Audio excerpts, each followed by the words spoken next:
So we had a vote today in the House to pass a funding bill for Homeland Security. And what it does with its amendments, it reverses the Deferred Action for Childhood Arrivals program. That's the original Dreamers program implemented via executive action. It basically says we're going to defer the deportation of children who arrived here before the age of 16, who have either attended college or have gone into the armed services. And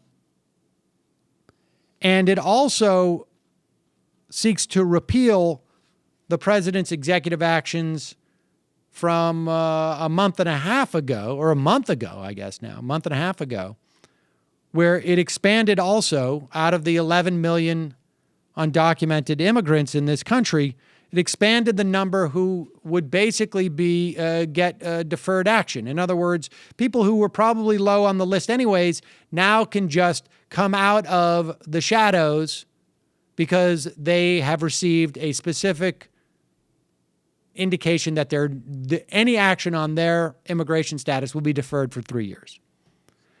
So the House votes to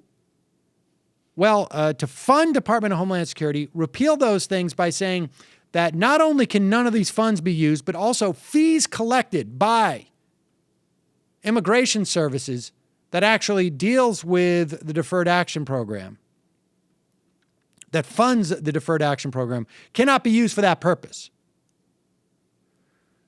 This bill will go to the Senate. Now, the president has already promised a veto of this bill. This bill will go to the Senate, where you've got a lot of vulnerable senators running for re-election in 2016 in states that President Obama won, blue or purple states. They don't want to be seen as attacking Dreamers. And so they may strip this out of the bill. Then it goes back to the House. The House may or may not vote for it.